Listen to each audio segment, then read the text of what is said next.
దాడికి ప్రతీకారంగా భారత్ ఆపరేషన్ సింధూర్ పేరిట దాడులు చేసింది. పాక్లోని ఉగ్ర స్థావరాలు, ఎయిర్ బేస్లపై భారత్ విరుచుకుపడింది. భారత్ దాడుల్లో పాక్లోని కీలక స్థావరాలు ధ్వంసమయ్యాయి.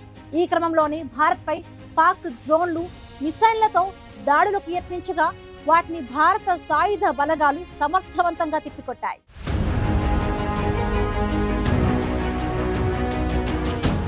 జమ్మూ కాశ్మీర్లోని పెహల్గాంలో 26 మందిని పొట్టన పెట్టుకున్నారు ఉగ్రవాదులు. పెహల్గాం దాడికి ప్రతీకారంగా ఉగ్రవాదులపై భారత్ దాడులు జరిపింది.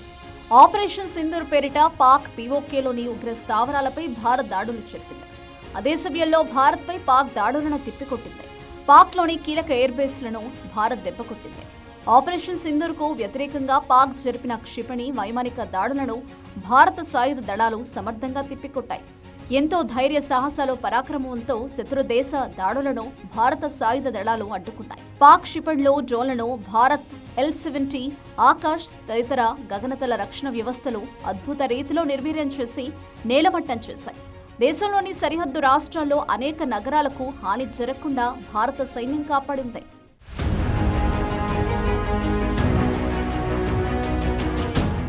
భారత దాడులకు ప్రతిస్పందనగా పాక్ కూడా మన దేశంపై దాడులకు పాల్పడింది. ఆపరేషన్ సింధూర్ తర్వాత భారత్పై అక్కసుతో అమృత్సర్లోని స్వర్ణ దేవాలయాన్ని పాక్ లక్ష్యంగా చేసుకుంది. ఈ దాడులను భారత్ సమర్థవంతంగా తిప్పికొట్టింది. అమృత్సర్లోని స్వర్ణ దేవాలయంపై పాక్ దాడులను ఎలా అడ్డుకున్నామనే విషయాలను general officer commanding major general Karthik C Seshadri వెల్లడించారు. దేశంలోని గోల్డెన్ టెంపుల్ వంటి మతపరమైన ప్రదేశాలతో సహా భారత పౌర, సైనిక స్థావరాలను పాక్ లక్ష్యంగా చేసుకుంటుందని భారత సైన్యం ముందుగానే ఊహించింది. పాక్ సైన్యానికి ఎటువంటి చట్టబద్ధమైన లక్ష్యాలు లేవని భారత సైన్యానికి ముందే తెలుసు. దీంతో పాక్ సైన్యం గోల్డెన్ టెంపుల్ను లక్ష్యంగా చేసుకునే అవకాశాలు కనిపించడంతో ముందుగానే ఊహించిన భారత సైన్యం స్వర్ణ దేవాలయానికి అదనపు రక్షణ కల్పించింది.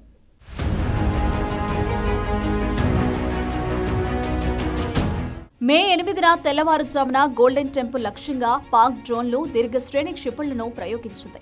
పాక్ దాడులను ముందుగానే ఊహించిన Indian army air defence gunners Pakistan సైన్యం ప్రణాళికలను తిప్పికొట్టింది. స్వర్ణ దేవాలయంపై ఒక్క గీత కూడా పడకుండా అన్ని డ్రోన్లు, క్షిపణులను కూల్చేసింది భారత సైన్యం. పెహల్గాంలో భారత, విదేశీ పర్యాటకులే లక్ష్యంగా జరిపిన ఉగ్రదాడి ఫలితంగానే భారత్ ఆపరేషన్ సింధూర్ చేపట్టింది. ఇందులో భాగంగా పాక్ పీఓకేలోని 9 ఉగ్రవాద స్థావరాలపై భారత్ మెరుపు దాడులు చేసింది. 9 స్థావరాలలో 7ంటిని భారత సైన్యం తీవ్రంగా నాశనం చేసింది. ఆపరేషన్ సింధూర్ సమయంలో సాయుధ దళాలు సంపూర్ణ ఖచ్చితత్వంతో అనేక ప్రదేశాలను లక్ష్యంగా చేసుకున్నాయి. ఉగ్రవాద సంస్థల ప్రధాన కార్యాలయాలు ఉన్న మురిద్కే, బహవల్పూర్ వంటి ప్రాంతాలపై దాడి చేశాయి.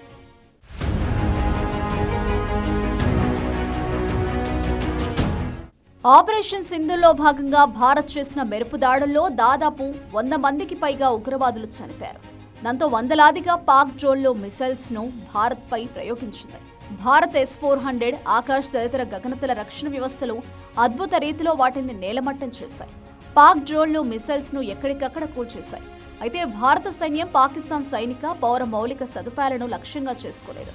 కానీ పాక్ సైన్యం మాత్రం భారత్లోని ప్రజలు, మతపరమైన ప్రదేశాలను లక్ష్యంగా చేసుకుని దాడులకు యత్నించింది. అయితే పాక్ దాడులను సమర్థవంతంగా అడ్డుకుని వాటిని నిర్వీర్యం చేసింది భారత్. పాక్ డ్రోన్లు, మిసైళ్ల శకలాలు చెల్లాచెదురుగా పడిన వీడియోలు పెద్ద ఎత్తున సోషల్ మీడియాలో చెక్కలు కొట్టాయి. భారత్ దాడులను తిప్పికొట్టలేకపోయి చతికిల పడిపోయిన పాక్, చైనా, తుర్కియో తయారీ ఆయుధాలను భారత్పై ప్రయోగించి ఘోరంగా దెబ్బతింది. పాక్పై భారత్ భారత్పై పాక్ దాడి చేసిన రెండు విధాలుగా పాక్ మాత్రమే తీవ్రంగా నష్టపోయింది. చివరకు చేసేదేమీ లేక అమెరికా సాయంతో భారత్తో కాళ్లబేరానికొచ్చింది. ఆపరేషన్ సింధూర్తో పాక్తో పాటు యావత్ ప్రపంచానికి భారత్ ఆయుధాల సత్తా ఏంటో తెలిసిందే.